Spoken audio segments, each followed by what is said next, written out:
Morning student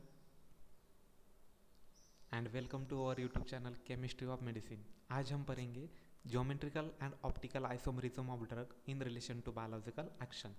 मतलब किसी भी ड्रग की ज्योमेट्रिकल और ऑप्टिकल आइसोमरिज्म उस ड्रग के बायोलॉजिकल एक्टिविटी पर किस तरीके से इफेक्ट दिखाती है, ये हम इस टॉपिक के अंदर पढ़ेंगे। किसी भी ड्रग की जो बायोलॉजिकल एक्टिविटी रहती है ना, वो उस ड्रग और रिसेप्टर के इंटरेक्शन पर डिपेंड रहती है। और ड्रग और रिसेप्टर इंटरेक्शन जो रहती है वो उस ड्रग में प्रेजेंट रहने वाले फंक्शनल ग्रुप और उस फंक्शनल ग्रुप की जो अरेंजमेंट है ड्रग के स्ट्रक्चर में उस पर रहती है। ऐसा क्यों? तो देखो, जो भी ड्रग है ना, ड्रग जाके पर्टिकुलरली रिसेप्टर के एक्टिव साइट को बाइंड होगा। एक्टिव साइट को बाइंड होने के बाद ड्रग और रिसेप्टर के बीच में वहाँ पर इंटरेक्शन होगी, तो उसका ड्रग रिसेप्टर कॉम्प्लेक्स बनेगा। जितना स्ट्रॉन्ग ड्रग रिसेप्टर कॉम्प्लेक्स बनेगा उतना ही अच्छा वहाँ पर हमें बायोलॉजिकल रिस्पॉन्स मिलेगा पर्टिकुलर उस ड्रग का। तो ये जो ड्रग और रिसेप्टर इंटरेक्शन रहती है, ये ड्रग में प्रेजेंट रहने वाले फंक्शनल ग्रुप और रिसेप्टर के एक्टिव साइट पर प्रेजेंट रहने वाले अमाइनो एसिड के सीक्वेंस पर रहता है। वो किस तरीके से? देखो, ये यहाँ पर 3D ड्रग का स्ट्रक्चर दिख रहा है और ये जो पॉकेट यहाँ पर दिख रहा है ये है इस रिसेप्टर की एक्टिव साइट। रिसेप्टर के एक्टिव साइट मतलब रिसेप्टर के जिस साइट पर ड्रग जाके बाइंड होता है उसे एक्टिव साइट कहते हैं। और इसी एक्टिव साइट पर अमाइनो एसिड प्रेजेंट रहते हैं। अमाइनो एसिड क्यों? तो रिसेप्टर केमिकली इन प्रोटीन है और प्रोटीन अमाइनो एसिड से बने रहते हैं। तो ऑब्वियसली यहाँ पर जो स्मॉल एंटिटी रहेगी, जो यूनिट एंटिटी रहेगी रिसेप्टर की, वो प्रोटीन रहेगी और उसके अंदर अमाइनो एसिड रहेंगे। तो यहाँ पर ये जो ग्रीन कलर में दिख रहा है ये हमारा ड्रग का मॉलिक्यूल्स है और ये जो पॉकेट दिख रहा है ये इस ड्रग की जो है वो एक्टिव साइट है या फिर बाइंडिंग साइट भी हम उसे कहेंगे। तो यहाँ पर हमारा ड्रग रिसेप्टर के साथ किस तरीके से इंटरेक्शन दिखाता है ये यहाँ पर हम डायग्राम में देख सकते हैं। तो ड्रग में प्रेजेंट रहने वाले डिफरेंट फंक्शनल ग्रुप और रिंग्स रिसेप्टर के अमाइनो एसिड के साथ यहाँ पर इंटरेक्शन दिखाएंगे। तो ये जो TRY30, GLU65, LYS43 ये जो दिख रहे ये है हमारे रिसेप्टर के एक्टिव साइट का अमाइनो एसिड सीक्वेंस। तो ये इस तरीके से ड्रग और रिसेप्टर के बीच में इंटरेक्शन रहती है।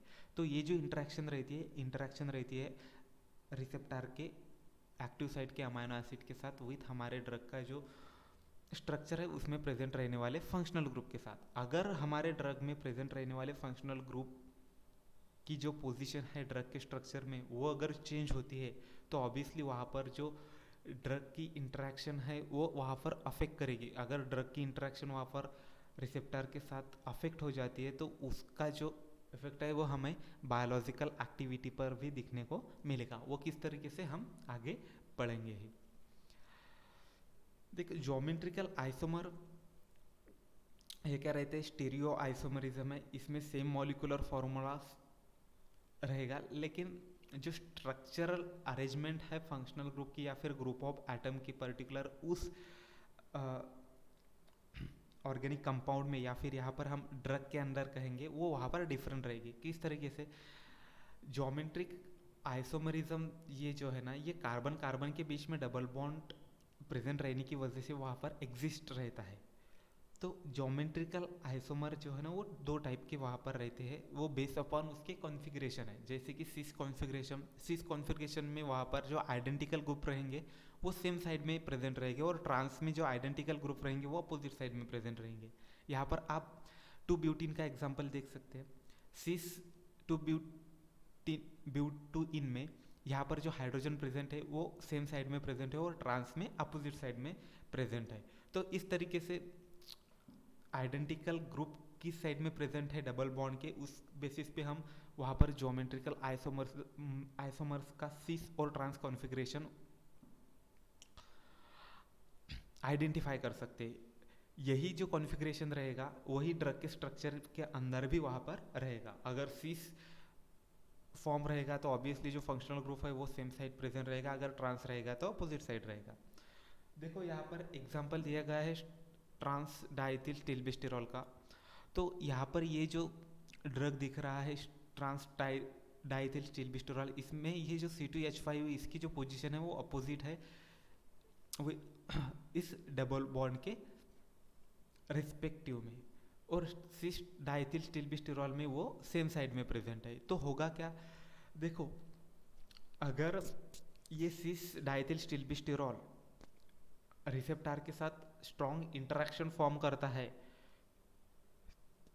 और इसी का ट्रांस आइसोमर लिया जाता है, तो होगा यह कि ट्रांस आइसोमर लेने की वजह से ये जो फंक्शनल ग्रुप या फिर ग्रुप ऑफ एटम यहाँ पर प्रेजेंट है, इसकी पोजीशन जो है वो चेंज हो गई ड्रग के स्ट्रक्चर में। उसकी पोजीशन चेंज होने की वजह से ये जो ट्रांस डाइथिल स्टिल्बिस्टोरॉल है वो वहाँ पर पुअर इंटरेक्शन फॉर्म करेगा रिसेप्टर के साथ। तो इसकी वजह से होगा क्या, इसकी वजह से जो बायोलॉजिकल एक्टिविटी है वहाँ पर, वो बायोलॉजिकल एक्टिविटी हमें वहाँ पर ट्रांस डाइथिल स्टिल्बिस्टोरॉल की कम मिल सकती है as compared to cis diethyl स्टिल्बिस्टोरॉल।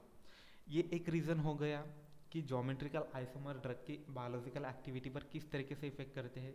तो उसके लिए सेकंड रीज़न ये है कि सिस और ट्रांस जो आइसोमर है उनकी फिजिको केमिकल प्रॉपर्टी जो है वो डिफरेंट है, मतलब उनकी सोल्युबिलिटी अलग है, उनका जो एब्जॉर्प्शन रेट है वो अलग है। तो इसके वजह से होगा क्या, ड्रग का जो डिस्ट्रीब्यूशन है वो भी वहाँ पर अफेक्ट करेगा। अगर ड्रग अच्छे से डिस्ट्रीब्यूट ही नहीं हो पाएगा तो वो ड्रग एक्टिव साइट जो है रिसेप्टर की वहाँ पर अच्छे से बाइंड ही नहीं हो पाएगा। अगर वो वहाँ पर अच्छे से बाइंड नहीं होगा तो ऑब्वियसली उसकी जो बायोलॉजिकल एक्टिविटी है वहाँ पर वो हमें जिस मात्रा में चाहिए वो उस मात्रा में नहीं मिलेगी। तो ये एक सेकंड रीज़न है ज्योमेट्रिकल आइसोमरिज्म का, कि वो ड्रग के बायोलॉजिकल एक्टिविटी पर किस तरीके से इफेक्ट दिखाते हैं। तो इस तरीके से वहाँ पर ज्योमेट्रिकल आइसोमर्स जो है वो ड्रग के बायोलॉजिकल एक्टिविटी पर इफेक्ट दिखाते हैं। अब ऑप्टिकल आइसोमरिज्म क्या रहते हैं, तो ऑप्टिकल आइसोमर्स जो रहते हैं ना वो ब्रॉडली और मेनली दो टाइप के रहते हैं, एक इनहांशियोमर और दूसरा है डायस्टेरियोमर। तो इनहांशियोमर जो रहते हैं वो मिरर इमेज रहते हैं एक दूसरे की, और नॉन सुपर इम्पोजिबल भी रहते हैं। नॉन सुपर इम्पोजिबल मतलब वो एक दूसरे के ऊपर अगर हम रखते हैं तो वो प्रॉपरली अलाइन नहीं हो पाते हैं फंक्शनल ग्रुप। देखो अगर ये निगेटिव लैक्टिक एसिड को हम ये पॉजिटिव लैक्टिक एसिड के स्ट्रक्चर के ऊपर ओवरलैप करके देखते हैं तो वो अच्छे से वहाँ पर ओवरलैप नहीं हो पाएगा, जैसे कि हमारा राइट और लेफ्ट हैंड। तो उसे हम नॉन सुपर इम्पोजिबिलिटी कहते हैं। और एक दूसरे के वो मिरर इमेज है। अगर हम इसको ऐसे रोटेट करते हैं तो आप यहाँ पर देखते हैं COOH जो कार्बोक्सिलिक ग्रुप है वहाँ पर इस तरीके से आ रहा है, और CH3 यहाँ पर आ रहा है, और OH यहाँ पर आ रहा है। तो ये मिरर इमेज तो है लेकिन नॉन सुपर इम्पोजिबल नहीं है। और ये जो डायस्टेरियोमर रहते हैं ये मिरर इमेज भी नहीं रहते एक दूसरे की, और आइडेंटिकल इन स्ट्रक्चर भी नहीं रहते। तो ये इनांशियोमर और डायस्टेरियोमर, इस पर जब हम सेपरेट वीडियोस बनाएंगे तो ये इन डिटेल में हम वहाँ पर स्टडी करेंगे। यहाँ तो फिलहाल सिर्फ इतना ही याद रखो कि ये जो रहते हैं ये मिरर इमेजेस रहते हैं एक दूसरे की, और नॉन सुपर इम्पोजिबल रहते हैं, उसे इनांशियोमर कहते हैं, और डायस्टेरियोमर एक दूसरे के मिरर इमेज नहीं रहते। तो इसमें हमें देखने को क्या मिलता है, हमें इसमें जो फंक्शनल ग्रुप की अरेंजमेंट रहती है ना वो ड्रग के स्ट्रक्चर में किस तरीके से चेंज होती है यहाँ पर हमें देखने को मिलता है। अगर ये पॉजिटिव लैक्टिक एसिड में देखा जाए तो ये जो CH3 ग्रुप है ये देखो इस तरह आ रहा है, और निगेटिव लैक्टिक एसिड में CH3 जो ग्रुप है आप देख सकते हो वो कम्प्लीटली अपोजिट डायरेक्शन में वहाँ पर जा रहा है। COOH जो एसिडिक ग्रुप है इसके भी यहाँ पर पोजीशन जो है इस ड्रग के स्ट्रक्चर में वहाँ पर चेंज हो गई। तो ये ड्रग के स्ट्रक्चर के अंदर जो पोजीशन चेंज होती है पर्टिकुलर इस ऑप्टिकल आइसोमरिज्म की वजह से, तो ये सोली रिस्पॉन्सिबल है डिफरेंट बायोलॉजिकल एक्टिविटी के लिए ऑप्टिकल आइसोमर्स के। वो किस तरीके से, तो आप यहाँ पर देख सकते हो। ये यहाँ पर जो ऑप्टिकल आइसोमर है इसके जो फंक्शनल ग्रुप है ये 3 DAB, ये इस रिसेप्टर के DAB इस एक्टिव साइट के साथ अच्छे से इंटरेक्ट हो पा रहे हैं, तो इसके ऑब्वियसली वहाँ पर बायोलॉजिकल एक्टिविटी अच्छी आएगी।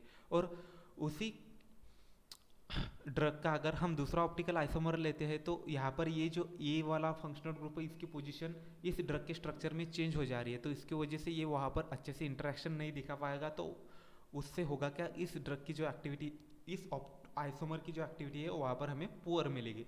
तो इस तरीके से जैसे ही ड्रग के स्ट्रक्चर में फंक्शनल ग्रुप की अरेंजमेंट चेंज होती है ऑप्टिकल एक्टिविटी की वजह से, तो वहाँ पर हमें उसमें बायोलॉजिकल एक्टिविटी में भी डिफरेंस देखने को मिलता है। जैसे कि यहाँ पर ये ड्रग का एक एग्जांपल लिया है इफिनेफ्रिन का, तो ये देखो इफिनेफ्रिन का यहाँ पर ये जो हाइड्रोक्सी ग्रुप है ये रिसेप्टर के इस एक्टिव साइट के साथ यहाँ पर इंटरेक्शन अच्छे से दिखा रहा है, लेकिन इस आइसोमर की अगर दूसरा आइसोमर लिया जाए इफिनेफ्रिन का तो वहाँ पर वो जो हाइड्रोक्सी ग्रुप है वो अपोजिट डायरेक्शन में चला गया है, तो उसकी वजह से होगा क्या, वो अच्छे से इंटरेक्शन नहीं दिखा पाएगा। और ये जो दूसरा आइसोमर है इफिनेफ्रिन का वो वहाँ पर पोर इंटरेक्शन दिखाने की वजह से वहाँ पर उसकी जो बायोलॉजिकल एक्टिविटी है वो भी वहाँ पर हमें कम मिलेगी। तो ये जो पहला वाला आइसोमर है इस इफिनेफ्रिन का वो यहाँ पर अच्छी बायोलॉजिकल एक्टिविटी दिखाएगा एज कम्पेयर टू जो सेकंड ऑप्टिकल आइसोमर है इफिनेफ्रिन का उसकी तुलना में। ऐसा क्यों, तो यहाँ पर हम देख सकते हैं कि ये जो हाइड्रोक्सी ग्रुप है ये एक एडिशनल इंटरेक्शन यहाँ पर फॉर्म करने की वजह से ये जो पहला वाला आइसोमर है ये 3 इंटरेक्शन फॉर्म कर रहा है हमारे ड्रग की जो रिसेप्टर के एक्टिव साइट है उसके साथ। और यही हम देखते हैं सेकंड आइसोमर के केस में, तो यहाँ पर सिर्फ 2 ही इंटरेक्शन हमें दिखाई पड़ रही है। तो इसकी वजह से यहाँ पर ये सेकंड आइसोमर जो है वो वहाँ पर पोअर इंटरेक्शन फॉर्म करने की वजह से पोअर बायोलॉजिकल एक्टिविटी वहाँ पर दिखाएगा। तो इस तरीके से ये जो ऑप्टिकल आइसोमरिज्म फिनोमिना है वो बायोलॉजिकल एक्टिविटी जो है ड्रग की तो उस पर अफेक्ट करते हैं।